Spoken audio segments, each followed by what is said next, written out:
سورہ یاسین بہت اہم صورت ہے۔ اس میں اللہ تعالیٰ نے واقعات بھی بیان کیے، اپنی قدرت کی باتیں بھی بیان کی، اور موت کے بعد دوبارہ زندگی پر جو اعتراضات ہوتے ہیں اس کو بھی اللہ نے بیان کی۔ قرآن الحم سے لے کے والناس تک ایک ہی بات سمجھاتا ہے، ہم آزاد نہیں ہیں، ہم کسی کے غلام ہیں۔ اچھا، اس دعوے میں جو سب سے بڑی رکاوٹ بنتی ہے نا، جو چیز اس بات کو سمجھنے میں، وہ یہ بنتی ہے کہ اگر کامیابی اس کا نام ہے کہ اللہ کی غلامی اختیار کی جائے، تو پھر وہ لوگ جو کافر ہیں، وہ غیر مسلم ہیں، وہ جو مانتے ہی نہیں اللہ کو، ان کی اتنی ترقی کیوں ہے؟ دیکھنے میں کامیاب کون لگتا ہے؟ وہ لوگ لگتے ہیں۔ قرآن ان مضامین کو بار بار دہراتا رہتا ہے۔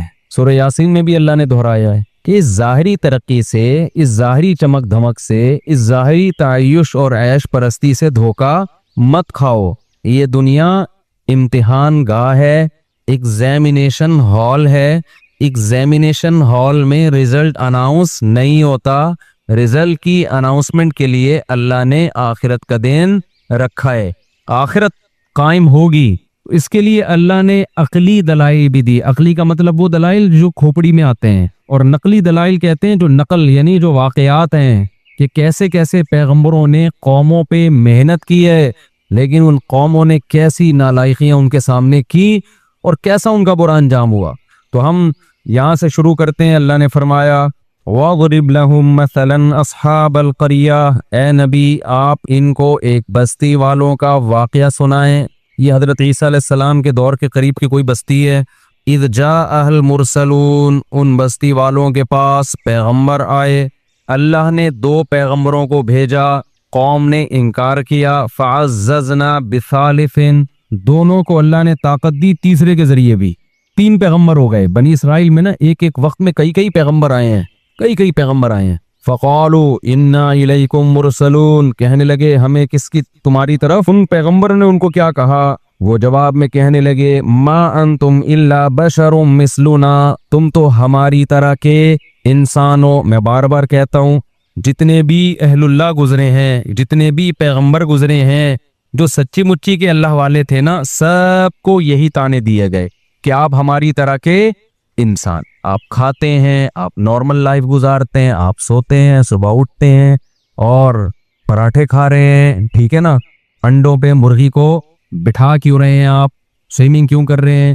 تو بار بار بزرگی کا یہ تصور کہ وہ عجیب سی مخلوق بن کے انسان گھومنا شروع کر دے، پتہ ہی نہیں چلے یہ مریخ سے آیا ہے یا اسی زمین کی پیداوار ہے۔ ایسے پیر و مرشد میں نے دیکھے ہیں، اللہ کی پناہ، جس جگہ بیٹھے ہیں کئی سالوں سے وہیں بیٹھے ہوئے ہیں، پولیس آ کے اٹھاتی ہے تھوڑا سا ہل لو، اب ان کے وقار کے خلاف ہے چلنا، ایسے بیٹھے ہوئے ہیں بزرگ بن کے، شاید مر چکے ہوں، انتقال ہو گیا ہو، ویسے ہی بیٹھے ہوئے ہوں، زمین کھانا شروع کر دیتی ہے، چپک گئے اندر، پولیس بھی نہیں اٹھا سکتی ان کو۔ تو بزرگ کا یہ مطلب ہرگز نہیں ہے۔ بزرگ کسے کہتے ہیں؟ الا ان اولیاء اللہ لا خوف علیہم ولا هم يحزنون الذین آمنوا وکانوا یتقون۔ عقیدہ صحیح کر لو اپنا اور کبیرہ گناہوں سے توبہ کر لو، بس بزرگ بن گئے، اور کچھ کرنے کی ضرورت نہیں ہے۔ باقی سارے جیسے نارمل رہتے ہیں، کاروبار کرتا ہے آدمی، صبح جاتا ہے دفتر سے، گھر آ کے بیوی سے پٹتا نہیں ہے، یعنی گھر آتا ہے تھوڑا بہت بیگم سے اونچ نیچ بھی ہو جاتی ہے، کبھی محلے والوں سے، کبھی کرایہ نہیں دے رہا مالک مکان وہ کرایہ دار، تو کبھی اس سے اونچی آواز سے بات ہو گئی۔ تو یہ جو نارمل ہوتے ہیں نا، یہی بزرگ ہوتے ہیں۔ کوئی الگ سے کوئی بزرگ مخلوق، بزرگ کو کبھی کبھی غصہ بھی آتا ہے، جب اس کے ساتھ کوئی بدتمیزی کرے گا تو اس کو چپیڑ بھی دیتا ہے کبھی کبھار وہ بیٹھ کے۔ ایسا بزرگ نہیں ہوتا کہ اتنے پولائٹ اخلاق کہ ان کے ساتھ جو مرضی کر لو ان کو غصہ نہیں آئے گا۔ یوٹیوب پہ ویڈیوز آ جاتی ہے نا، کوئی چیخ رہا ہے، ابے یہ دیکھو اخلاق پہ بیانات کرتے ہیں، ابھی کیا کر رہے ہیں، یہ چیخ رہے ہیں، تو بھائی غلط ہو رہا ہے تو چیخے گا نہیں تو کیا کرے گا وہ؟ ایسا تصور بنا لیا ہے نا کہ بالکل یہ بلٹ پروف قسم کا بزرگ ہے، جس پہ کسی کا اثر ہی نہیں ہوتا۔ بلٹ پروف ہوتی ہے نا گاڑیاں، بم کا اثر نہیں، تو ان پہ کسی کی زبان کا اثر ہی نہیں ہوگا، ان کو کبھی بھی غصہ نہیں آئے گا، ایسا بالکل بھی نہیں ہے۔ ہمارے جب نبی صلی اللہ علیہ وسلم کو بھی جب بہت زیادہ کوئی غلط بات ہوتی تھی، آپ کو غصہ بھی آتا تھا، ہاں، بار بار غصہ آنا ہر وقت ایسے جیسے توے پہ بیٹھا ہوا ہے، یہ ٹھیک نہیں۔ اچھا بھائی، تو انہوں نے کہا آپ تو ہماری طرح کے انسان ہیں۔ قالوا ربنا یعلم انا الیکم لمرسلون قالوا انا تطیرنا بکم۔ جب بھی پیغمبروں نے جا کے دعوت دی ہے نا، تو ہوا یہ کہ خوشحال قوموں میں پیغمبر گئے تو اللہ کی طرف سے ان قوموں پہ آزمائشیں آنا شروع ہوئی، قحط سالی شروع ہو گئی کہ شاید اب یہ توجہ کریں اللہ کی طرف، ان کے مالوں کا نقصان ہونا شروع، تو انہوں نے یہ نقصان بھی پیغمبروں کے کھاتے میں ڈال دیا۔ معاذ اللہ، تمہاری نحوست ہے، معاذ اللہ، تم جب سے آئے ہو تو یہ معاملات ہو رہے. جیسے بہو جب نئی گھر میں آتی ہے اور اتفاق سے مالی اسباب کم ہو جائیں تو ساس کس پہ ڈال دیتی ہے؟ بہو کی نحوست. حالانکہ عین ممکن ہے بہو کے ساتھ ظلم کی نحوست ہو. کیا خیال ہے؟ ظلم ہو رہا ہو، اس کی وجہ سے اللہ نے مال میں برکت ختم. تو کسی کی وجہ سے کوئی نحوست نہیں ہوتی. حدیث میں صاف ہے لا طیارہ، کوئی نحوست نہیں ہے. نحوست صرف بدعمالیوں کی ہوتی ہے، اس کے علاوہ کسی چیز کی نحوست اسلام میں نہیں ہے. کوئی کالی بلی گزر گئی، کوئی کتا آ گیا، کوئی یہ ہو گیا، یہ کوئی نحوست وحوست نہیں ہوتی. نحوستیں ہوتی ہیں تو کس چیز کی؟ بولو نا، بدعملی کی. بہو آنے سے اگر ظلم رزق گیا ہے تو اس کا مطلب اس کے ساتھ کوئی زیادتی ہو رہی ہے. بہو کے ساتھ سانس کے جاتے ہی ایک دم رزق کے دروازے کھل گئے تو سانس پہ نہ ڈالو کہ اس کی وجہ سے نہیں کھل رہے تھے، یہ کہی ہے تو کھل گئے دروازے. نہ نہ نہ بھائی، کوئی نیکی آپ نے کرنا شروع کر دی ہوگی، سمجھتے ہو؟ تو نہ سانس پہ ڈالو نہ بہو پہ ڈالو. یہ آج کل بہت ہو رہا ہے کہ اس کے آتے ہی یہ ہو گیا. بھائی وہ ویسے ہی ہو گیا تھا، اتفاق سے وہ اسی ٹائم پہ آ گئی. اب مجھے ایک بات بتاؤ، میں کسی کے گھر جاؤں، میں ایک جگہ کسی کے، زیادہ نہیں بتا، بہت لمبا بات ہو رہی، ہم کسی کے گھر گئے اور اتفاق سے وہاں کسی کو اللہ نہ کرے، اللہ نے کیا کرنٹ لگ گیا. بولے یار مفتی صاحب جب آئے تھے تو کرنٹ لگا، اس سے پہلے آج تک ہمارے گھر میں کسی کو کرنٹ نہیں لگا. یہ بلی ڈالنی تھی کہ الیکٹرک والوں پر ڈالنی تھی. الیکٹریشین جو گھر میں تارے صحیح جوڑ کے نہیں کیا اس پہ ڈالنی تھی. ماں باپ جنہوں نے بچوں کی کیئر نہیں کی ان پہ ڈالنی تھی. ڈال کس پہ دی؟ یہ مفتی صاحب آئے تھے اسی دن کرنٹ لگا. او بھائی اتفاق ہوتے ہیں، اس میں کسی پہ آپ بلی نہیں ڈال سکتے. حرام ہے، گناہ کبیرہ ہے، بدگمانی ہے، جائز نہیں ہے. چلو آگے. تو وہ کہنے لگے کہ آپ کی بدشگونی ہے، جب سے آپ لوگ آئے ہیں نا یہ کبھی قحط ہو رہا ہے، کبھی مال میں نقصان. حالانکہ اللہ ان کو متوجہ کر رہا ہے کہ ان کی بات مانو، لیکن انہوں نے کس پہ ڈال دی ہے؟ پیغمبروں پہ. ان کی وجہ سے ایسا ہو رہا ہے. تو کہنے لگے، پیغمبر نے فرمایا تمہاری نحوست تمہارے ساتھ ہے، یہ تمہاری بدعمالیوں کی نحوست ہے. وجاء من اقصى المدینة رجل یسعى. قوم کو وہ تینوں پیغمبر سمجھا رہے ہیں، قوم کی سمجھ میں نہیں آ رہا. ابھی کون سا علاقہ تھا، تاریخ خاموش ہے. بہت سے حضرات نے کہا انطاکیہ نہیں ہے ترکی کا، جہاں بھی زلزلہ آیا ہوا ہے، اس جگہ کا واقعہ ہے. اور ایک قبر بھی تھی وہاں پہ. میں جب چند سال پہلے گیا تھا تو وہ اس شخص کی خبر بتائی جاتی ہے، من اقصى المدینة رجل یسعى. قرآن کہتا ہے شہر کے کنارے سے ایک شخص دوڑتا ہوا آیا. تو وہ جو دوڑتا ہوا شخص آیا نا اس کی قبر بھی وہاں پر ہے. اب حقیقت ہے یا نہیں ہے، لیکن مشہور ہے کہ یہ اسی کی قبر ہے. مگر زلزلے میں وہ سب مٹی ہو گئے، وہ ساری تاریخی چیزیں ختم ہو گئی ہیں زلزلے بھی جو انطاکیہ میں آئے. تو قرآن کہتا ہے کہ شہر کے کنارے سے ایک شخص دوڑتا ہوا آیا. قال یا قوم اتبعوا المرسلین. کہنے لگا اے میری قوم، یہ پیغمبر ہیں، ان کو فالو کرو، ان کا انکار مت کرو. کیسا جذبہ تھا اس میں. اس کو جب یقین ہو گیا نا یہ پیغمبر ہیں، تو قرآن کہہ رہے وہ چلتا ہوا نہیں آیا بلکہ دوڑتا ہوا. جو مبلغ ہے نا اس میں یہ جذبہ ہونا چاہیے کہ میں جلد سے جلد اپنی قوم کو جہنم کے عذاب سے بچا لوں، اس میں تاخیر نہ کروں. اس کا یہ جذبہ تھا. جو اسرائیلی روایات ہیں ان میں ہے، جس کے بارے میں حدیث میں آتا ہے کہ نہ ان کا انکار کرو نہ اقرار کرو، اور بیان کرنے میں کوئی حرج بھی نہیں ہے، نبی نے خود اجازت دی. تو تورات اور انجیل میں بھی ہے نا اس طرح کے واقعات. تو حبیب نجار اس کا نام ہے. نجار کہتے ہیں بڑھئی کو، بڑھئی کا کام کیا کرتا تھا، جس کو کیا کہتے ہیں ابے آج کل انگلش میں کیا کہتے ہیں، کارپینٹر تھا نام اس کا، حبیب تھا. تو وہ دوڑتا ہوا آیا اور کہنے لگا اے میری قوم، پیغمبروں کی اتباع کرو. اتبعوا من لا يسألكم اجرا وهم مهتدون. دیکھو ان کے اندر دو ایسی چیزیں ہیں جس سے پتہ چلتا ہے کہ یہ واقعی پیغمبر ہیں. نمبر ایک، ان کی باتیں بالکل ٹھیک ہے، یہ توحید کی دعوت دے رہے ہیں، زنا سے بچنے کی دعوت دے رہے ہیں، شراب سے بچنے کی دعوت دے رہے ہیں. اچھا ایک اور اہم پوائنٹ، بعض دفعہ باتیں تو ٹھیک ہوتی ہیں، لیکن میں بار بار ایک بیان میں کہتا ہوں نا، بیان میں ایک بات کہ بات ٹھیک ہوتی ہے لیکن اصل مقصد اپنا منجن بیچنا ہوتا ہے کہ نہیں ہوتا.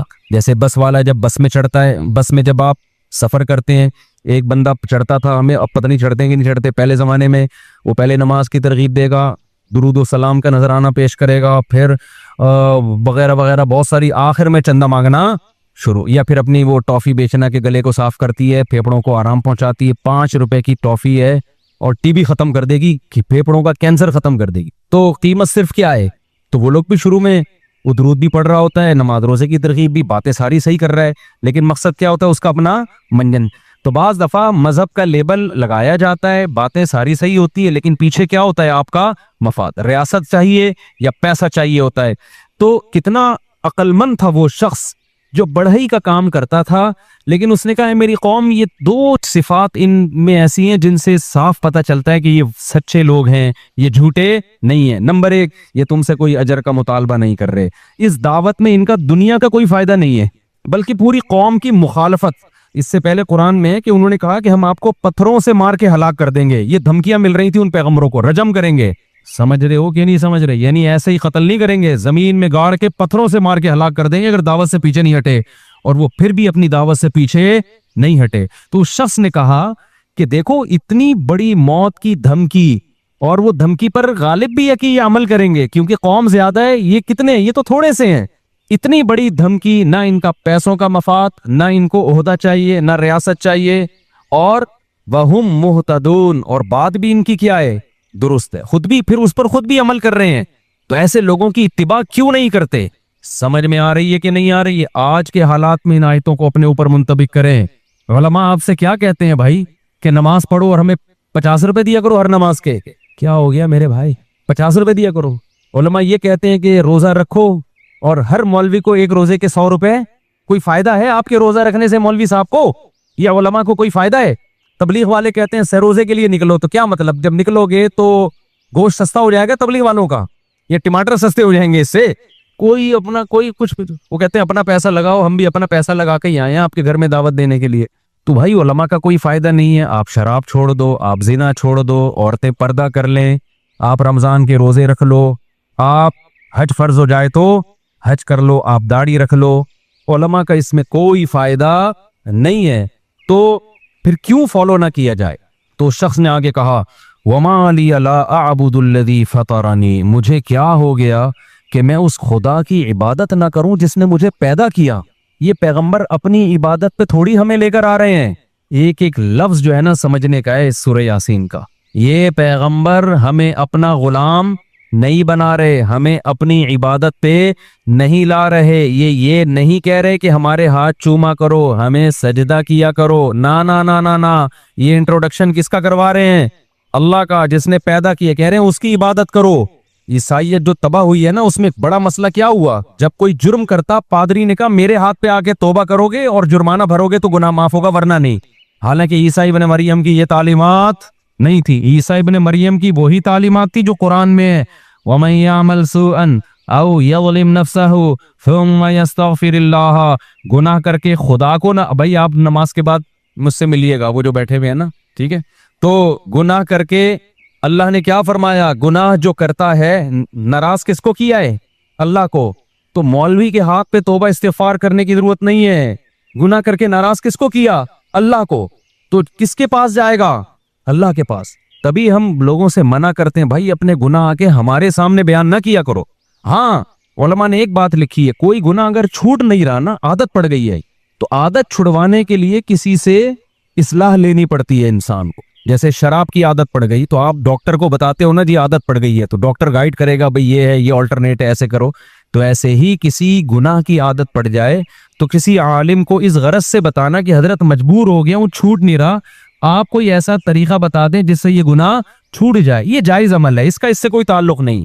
لیکن علماء نے کہا ہے کہ وہ بھی جب بتایا جائے، جب پہلی دفعہ میں نہ بتایا جائے، پہلی دفعہ میں کوشش کرو خود ہی چھوڑ دو، اگر 2-3 دفعہ ہو گیا ہے پھر بتاؤ لازمی، کسی سے ہدایت لو، کیونکہ اس کا مطلب آپ سے نہیں چھوٹ رہا وہ گناہ۔ تو اب آپ کو کسی مرشد سے، کسی شیخ سے، کسی مینٹور سے آپ کو پوچھنا پڑے گا کہ بھئی یہ عادت پڑ چکی ہے تو مجھے کوئی ایسا طریقہ بتائیں جس سے میری یہ عادت چھوٹ جائے۔ جیسے ہوا ہے اور بہت سارے لوگوں کے گناہ چھوٹے ہیں جنہوں نے اہل اللہ سے تعلق قائم کیا، لیکن اصل کیا ہے؟ وَمَن يَعْمَلْ سُوءًا، قرآن کہہ رہا ہے جو بھی گناہ کرے گا ثُمَّ يَسْتَغْفِرِ اللَّهَ، پھر اللہ سے توبہ استغفار کرے، اے اللہ معاف کر دے، میں نے تجھے ناراض کیا، یجد اللہ غفور الرحیم، وہ اللہ کو غفور بھی پائے گا اور رحیم۔ اس کے لیے کسی مذہبی رہنما کے پاس جانے کی ضرورت نہیں ہے، یہ بندہ اور اللہ کا بیچ میں کوئی واسطہ نہیں ہے، اللہ اور بندے کا معاملہ ہے۔ تو یہ تعلیم حضرت عیسیٰ کی بھی تھی، لیکن انہوں نے مذہبی رہنماؤں کو ایسا باپ بنا دیا نا کہ جی ان کے سامنے آ کے بھائی یہ کیا لگتا ہے کہ اس کے سامنے کیوں بتائیں ہیں؟ نافرمانی پادری کی تھوڑی ہوئی ہے، کس کی ہوئی ہے؟ خدا کی ہوئی ہے، تو آپ جانو، خدا جانے، خدا کو بتاؤ جا کے۔ تو یہ قرآن کی تعلیمات. تو اس نوجوان نے کیا کہا؟ وَمَا لِيَ لَا أَعْبُدُ الَّذِي، ارے مجھے کیا ہو گیا، انداز دیکھو تبلیغ کا، مجھے کیا ہو گیا، لا اعبد الذی فطرنی، جس نے مجھے پیدا کیا، سب سے قریب ہے میرے، سب سے بڑا میرا محسن. ہم خود تھوڑی پیدا ہو گئے ہیں. اپنی قوم کو سمجھا رہا ہے کہ اے میری قوم، ہم آٹومیٹیکلی خود بخود پیدا نہیں ہو گئے، کوئی تو ہے نا جس نے بنایا ہے. جس نے ہمیں بنایا ہے یہ ہمیں اس کے قریب کر رہے ہیں، اس کی عبادت پہ لگا رہے ہیں. وَإِلَيْهِ تُرْجَعُونَ، اور ہم نے لوٹ کے بھی ادھر ہی جانا ہے. اینڈ ہمارا کیا ہوگا؟ یا تو اس دنیا میں ہمیشہ کے لیے آئے ہوتے، کبھی مرنا ہی نہ ہوتا، پھر جو مرضی کرتے. جانا بھی اینڈ میں کدھر ہے؟ خدا کو منہ دکھانا ہے، تو بچ کے جا کہاں سکتے ہیں؟ تو کتنی معقول بات کر رہے ہیں یہ پیغمبر. اس میں کون سی ایسی بات ہے جس کو غلط کہا جائے؟ دیکھو اس قوم کی کھوپڑی میں یہ باتیں نہیں آ رہی تھی، آپ لوگ کی کھوپڑی میں تو آ رہی ہیں نا. کیا خیال ہے؟ تو پھر کر لو نا عمل میرے بھائی، برائی چھوڑ دو، توبہ کر لو اللہ سے. سارے لڑکیوں کے نمبر اپنے موبائل سے بلاک کر دو. وہ نہیں کریں گے، وہ نہیں کرے گا بھائی. تو ایسا دین اللہ کو کیا کرنا ہے بھائی، جب تم اپنی ساری خواہشات افطاری میں آ کے بیٹھ جاتے ہو پکوڑے کھانے کے لیے. تو پورے دین کو فالو کرنا پڑے گا. تو نکال دو اپنے موبائل سے، بلاک کر دو سب. صرف نکاح کا راستہ ہے آپ کے لیے، نکاح کے علاوہ کوئی اور راستہ اللہ نے حلال نہیں کیا، اس کا عذاب ہے، حساب دینا پڑے گا. یہ بھنگی اور چماروں کا کام ہے گرل فرینڈ رکھنا. جو پیغمبر اور پیغمبروں کے طریقے کو فالو کرتے ہیں وہ بھنگیوں اور چماروں والے کام نہیں رکھتے. گدھے گھوڑوں کا کام ہے فزیکل ریلیشن. انسان پیغمبروں کا جو راستہ ہے وہ انسانوں کا راستہ ہے، وہ صرف فزیکل ریلیشن نہیں ہے، وہ اصل میں ریلیشن ہے جس کے بعد بہت سارے حقوق ایک دوسرے کے متبادل ہو جاتے ہیں. سمجھتے ہو کہ نہیں سمجھتے؟ آگے چلتے ہم. انی آمنت بربکم فاسمعون. تو اس شخص نے کہا کہ اے میری قوم، میں اس خدا پر شروع میں اس نے اپنے ایمان کو ظاہر نہیں کیا، اپنے ایمان کو چھپا کے نا اپنی قوم کو دعوت دی کہ بھئی ایسے کو ہم کیوں نہ مانیں. اس کے بعد جب قوم نے نہیں مانا تو اس نے صاف اعلان کر دیا انی آمنت بربکم، دیکھو میں تمہارے رب پر ایمان لے آیا. اپنا رب نہیں کہہ رہا. کیا مطلب؟ تم بھی لے کر آؤ نا، وہ صرف میرا تھوڑی ہے، وہ تمہارا بھی ہے. فاسمعون، لہذا تم سن لو. قوم نے قتل کر دیا اس کو. ایسے موقع پہ کسی غیر مسلم کے لیے ایمان چھپانا جائز ہے جب اسے قتل کا خطرہ ہو. لیکن عظیمت کیا ہے، فضیلت کس میں ہے؟ نہ چھپائے اور شہید ہو جائے. کچھ گناہ ایسے ہیں کہ مجبوری میں وہ گناہ ہی نہیں رہتے. کچھ گناہ ایسے ہیں کہ مجبوری میں وہ جائز تو ہو جاتے ہیں لیکن افضل نہیں ہوتے. اب یہ فقہ میں نا، اصول فقہ جنہوں نے پڑھا ہوا ہوتا ہے وہ قرآن و سنت کی روشنی میں وہ سمجھتے ہیں کہ کون سے گناہ ایسے. آپ بھوک سے مر رہے ہو، خطرہ ہے کہ جان سے ہاتھ نہ دھو بیٹھو، اور آپ کے پاس حرام گوشت ہے، تو وہ حرام گوشت کھانا آپ کے لیے حلال ہے. نہیں کھاؤ گے مرو گے، خودکشی کا گناہ ہوگا. وہاں جان بچانا فرض ہے، سمجھتے ہو؟ کھانا فرض ہو جائے، صرف حلال نہیں ہوگا بلکہ کیا ہو جائے گا؟ فرض ہو جائے گا. آپ کی جیب میں پیسے ختم، بھوک سے بلک رہے ہو، پیسے ہی نہیں ہیں، مر رہے ہو، سامنے نظر آئی ایک تندور، نظر آیا روٹیاں گرم گرم، خوشبو سے کلابازیاں کھانا آپ نے شروع کر دی. اب آپ نے بیان سنا ہے چوری کرنا بہت بڑا جرم ہے، اور بالآخر آپ آہستہ آہستہ آپ کا انا للہ ہونے لگا بھوک سے. تو وہاں آپ پہ چوری کرنا فرض ہو جائے گا. ٹکیتیاں نہ کرنا شروع کر دیں کہ کل سے بے روزگاری میں بندوقیں لے کے اتنی چوری کہ جس سے موت سے بچ جائے. تو یہ صرف جائز نہیں ہو جائے گا چوری کرنا، بلکہ یہاں چوری کرنا آپ پر واجب ہو جائے گا. شریعت کہے گی بھائی تو جان بچا، اگر تیرے پاس پیسے نہیں ہے کسی طرح جا تندور پہ کسی طرح لڑ کے روٹی لے کے کھا لے، جان بچ جائے گی. پھر کیا ہوگا جب بچ جائے گی؟ پھر کوشش کر اب اس کے پیسے کیسے ادا کرنے میں. معاف نہیں ہوں گے وہ پیسے. اس کو بول دے بھائی میں مر رہا تھا، میں نے کھا لیا، جو اکھاڑنا ہے اکھاڑ لے، ٹھیک ہے نا. باقی یہ کہ معاف کر دے تو اچھا ہے، نہیں تو پھر میں مزدوری کروں گا. جب پیسے ویسے ہوں گے تو میں نے ڈائری میں نوٹ کر لیا، یا میں نے دماغ میں نوٹ کر لیا کہ اتنے پیسے میں نے تجھے دینے، وہ پیسے اس کے اوپر واجب ہو جائیں گے. لیکن ایسے موقع پہ چوری کرنا کیا ہو جائے گا؟ فرض. لیکن رمضان کا روزہ اگر کوئی آپ سے کہتا ہے توڑ دو، بندوق رکھ دی، تو علماء نے فقہا بیان کرتے ہیں کہ توڑنا جائز تو ہے، لیکن اگر نہیں توڑو گے، ڈٹ جاؤ گے، تو شہادت کا ثواب ملے. سمجھتے ہو گے نہیں سمجھتے؟ اب یہ مسائل میں باریک فرق ہے، اسی کے لیے علم حاصل کیا جاتا ہے. جن کے پاس نالج نہیں ہوتی، پراپر وے میں علم حاصل نہیں کیا، وہ سب مسائل کو آپس میں کیا کر دیتے ہیں؟ گڑمٹ.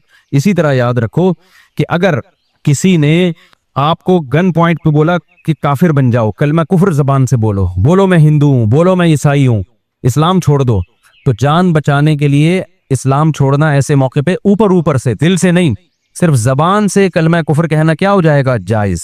ایسے موقع پہ گناہ نہیں ملے گا. لیکن آپ اگر ڈٹ گئے نہیں بھائی میں لا الہ الا اللہ کا قائل ہوں, میں اپنے آپ کو ہندو کسی قیمت پہ نہیں کہوں گا, میں عیسائی نہیں کہوں گا, میں توحید پرست مسلمان ہوں, جو اکھاڑنے اکھاڑ لے, اور اس نے مار دیا تو خودکشی کا گناہ نہیں ہوگا بلکہ کیا ہوگا, بہت بڑی شہادت. اس کو کہتے ہیں عزیمت. عزیمت یہی ہے کہ ڈٹ جائے. تو اسی طرح کوئی ہندو مسلمان ہوتا ہے, عیسائی مسلمان ہوتا ہے, اس کو خطرہ ہے بہت زیادہ ماریں گے, قتل کر دیں گے, تو اس کے لیے جائز ہے کہ زبان سے اقرار نہ کرے, دل میں مسلمان ہو جائے. اللہ بخشیں گے قیامت کے دن, اس کو ایمان والوں میں شامل کریں گے.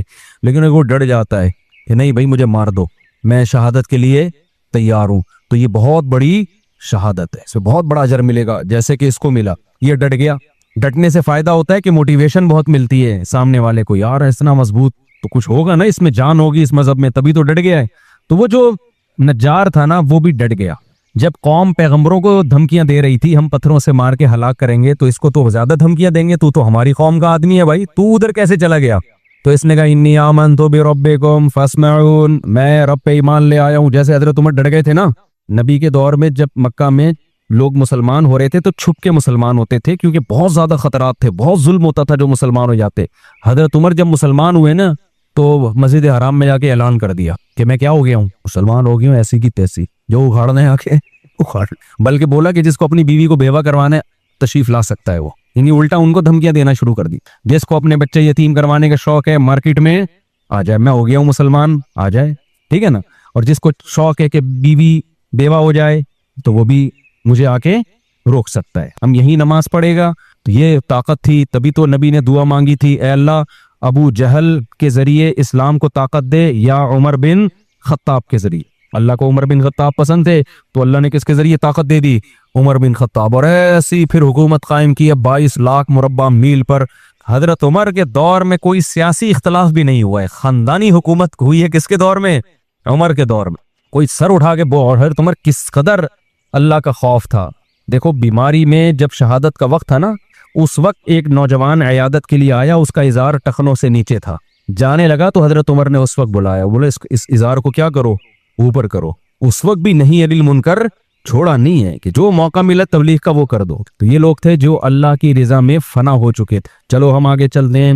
تو اس نے کہا بھائی انی آمنت بربکم فاسمعون, میں ایمان لے آیا. آگے قرآن کی بلاغت ہے, قیل ادخل الجنہ, اللہ کہتے ہیں ہم نے کہا داخل ہو جا جنت. حالانکہ قرآن کو یوں بیان کرنا چاہیے تھا کہ وہ ایمان لے آیا, لوگوں نے پکڑا, اس کو دھمکیاں دیں, اس نے کہا نہیں میں اپنے دین پہ قائم رہوں گا, لوگوں نے قتل کر دیا, جب قتل کر دیا تو اس کو قبر میں رکھا گیا, پھر جب قبر میں رکھا گیا تو حساب و کتاب ہوا, پھر حساب و کتاب میں پاس ہو گیا, جب پاس ہو گیا تو اللہ نے کہا چل اس قبر کو ہم تیرے لیے کیا بنا دیتے ہیں, جنت, اور جنت میں داخل ہو جا. سمجھ میں آ رہی ہے بات؟ قرآن سارے واقعات کو بیچ میں کیا کرتا ہے, حذف کر دی قرآن نے سارے واقعات. کیوں؟ جب اس نے کہا نا آمنت بربکم فاسمعون, اے لوگوں میں ایمان لے آیا, قرآن کہتا ہے جنت میں داخل. کیا مطلب؟ فوراً شہید کر دیا گیا, اور ادھر آنکھ بند ہوئی ہے, ادھر جنت کے دروازے اس کے لیے کھل گئے.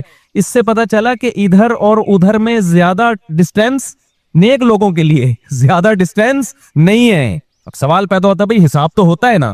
دیکھو یہاں جنت سے مراد وہ جنت نہیں ہے جو آخرت میں ملے گی, کیونکہ آخرت تو ابھی قائم ہی نہیں ہوئی نا.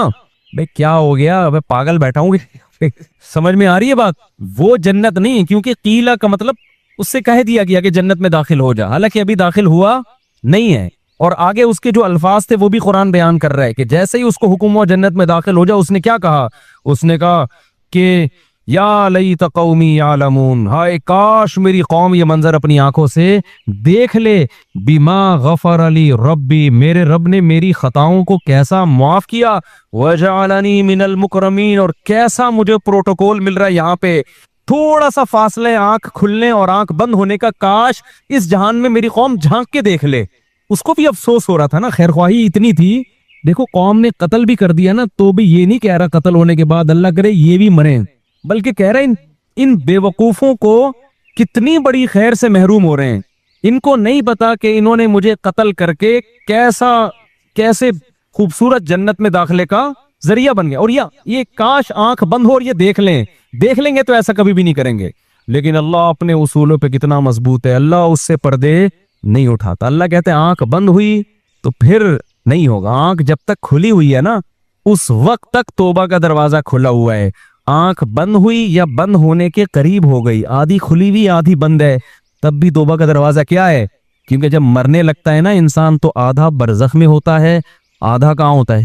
اس دنیا میں ہوتا ہے۔ دیکھو جب ہم سوتے ہیں ایک کیفیت ہوتی ہے، پورا عالم خواب میں ہوتے ہیں، ایک وہ کیفیت ہوتی ہے اس میں ہمیں اس دنیا کا کچھ بھی پتا نہیں ہوتا، خراٹے لے کے سو رہے ہوتے ہیں نا، اس میں اگر کوئی خاتون کا شوہر دوسری شادی بھی کر لے ان کو نہیں پتا چلتا، اس سانس آ گئی آپ سے ملنے کے لیے آپ کو بالکل بھی ہوش، بالکل ٹینشن ہی نہیں لیتے، آپ خراٹے لے کے سو رہے ہیں، سانس آ جائیں، سالے آ جائیں، بیٹھ کے آپ کی غیبتیں شروع کر دیں، آپ عالم خواب میں ہوتے ہو، اس دنیا میں نہیں۔ ایک یہ ہوتا ہے کہ پورے اس دنیا میں ہوتے ہو، پورے جاگ رہے ہوتے ہو، کوئی غنودگی نہیں، کوئی دائیں بائیں گر نہیں رہے، وہاں کا کچھ نہیں پتا ہوتا عالم خواب کا، ایسا ہی ہے نا۔ لیکن ایک بیچ کی کیفیت ہوتی ہے، ابھی سونے کے قریب جا رہا ہے، کچھ یہاں سے بھی کنیکشن ہے اور کچھ خواب سے بھی ہوتا ہے نا، بیچ کی حالت میں پتہ ہی نہیں چل رہا ہوتا کم بخت جاگ رہا ہے کہ سو رہا ہے، آدھی آدھی باتیں ادھر کی کر رہا ہوتا ہے، یہ بیچ کی کیفیت ہے۔ بالکل موت کے وقت بھی یہی بیچ کی ایک کیفیت آتی ہے، تھوڑی دیر کے لیے میت پر جب ہم دنیا سے جاتے ہیں نا، ایک کیفیت ہوتی ہے پورے یہاں پر ہوتے ہیں اس جہان میں، وہاں سے ابھی کنیکشن بحال بولو نہیں، ایسی کنڈیشن میں توبہ قبول ہوگی، اللہ مہلت دیتا ہے اب توبہ کر لے، اے اللہ جو کچھ ہوا معاف کر دے، اگر مجھے زندگی ملی آئندہ میں ان گناہوں کے قریب نہیں جاؤں گا، معاف کرے گا اللہ۔ لیکن بدبخت لوگ توبہ کرتے نہیں ہیں، کیوں؟ اللہ کے وعدوں پہ ان کو یقین ہی نہیں۔ کتنے کافر ہیں مرتے ہوئے ان سے کہا گیا اب تو مسلمان ہو جاؤ، انہوں نے کہا نہیں بھائی، نبی کے چچا تھے نا، ان سے کہا گیا کہ اب اسلام قبول کر لیں، انہوں نے کہا نہیں۔ لوگ بولیں گے کہ بھئی یہ موت کے ڈر سے باپ دادا کے دین کو قبول کر چھوڑ رہا ہے۔ ایک کیفیت ہوتی ہے جب آپ پورے اس جہاں میں چلے جائیں، اس وقت بھی توبہ قبول نہیں ہوتی۔ ایک بیچ کی کیفیت ہوتی کہ آدھے یہاں ہیں اور آدھے عالم برزخ کے حالات نظر آنا شروع، اس وقت بھی توبہ قبول نہیں ہوتی، اس کو کہتے ہیں غرغرے کی کیفیت۔ حدیث میں آتا ہے ان اللہ یقبل توبۃ عبدہ ما لم یغرغر، اللہ اس وقت تک بندے کی توبہ قبول کرتا ہے جب تک وہ غرغرے کی کیفیت میں نہیں ہوتا۔ فرعون جب ڈوبنے لگا نا غرغرے کی کیفیت میں آیا ہے، پھر توبہ قبول نہیں ہوئی ہے۔ تو اب یہ قرآن نے بیچ کا حصہ کیوں حذف کر دیا؟ یہ بتانے کے لیے کہ ادھر اس کی روح نکلی ہے اور ادھر اللہ نے اس کو برزخ کی جو جنت ہے، اصل جنت تو آخرت میں ہے، لیکن قبر ہی کو اور جو عالم برزخ ہے اسی کو اللہ تعالیٰ عزت کی جگہ بنا دیتے ہیں۔ اس آیت سے عذاب قبر اور ثواب قبر بھی ثابت ہوتا ہے۔ بہت سے لوگ کہتے ہیں موت کے بعد کچھ بھی نہیں ہے، وہ تو آخرت میں ہی ہوگا۔ نا نا نا نا نا، نیک لوگوں کا اکرام موت کے فوراً بعد شروع ہو جاتا ہے، اور ایسا معلوم ہوتا ہے کہ اس کی کو جو اللہ نے عزت دی وہ قبر میں جانے سے پہلے دی ہے، ورنہ تو قبر میں فرشتے آتے ہیں نا سوال پوچھتے ہیں، تو اس کو اللہ نے، یا ہو سکتا ہے یہ ہر شہید کے ساتھ ہو، احادیث سے پتہ چلتا ہے کہ ہر شہید کے ساتھ ایسا ہوتا ہے کہ قبر میں جانے کا انتظار نہیں کیا جاتا اس کے لیے، ادھر شہید کے خون کا قطرہ زمین پہ گرا، ادھر اس کی روح نکلی اور ادھر اس کا اعزاز و اکرام شروع ہو جاتا ہے۔ اور عام نیک لوگوں کے بارے میں بھی ہے کہ ٹھیک ہے حساب و کتاب تو قبر میں ہوگا، لیکن اللہ کو چونکہ پتا ہے کہ یہ نیک بندہ ہے، تو جو موت کے وقت فرشتے آتے ہیں نا اس کی روح قبض کرنے کے لیے، وہ فرشتے ہی بڑے مبارک فرشتے ہوتے ہیں، اور اس وقت انسان کو اندازہ ہو جاتا ہے کہ میرا ٹھکانہ جنت ہے یا جہنم۔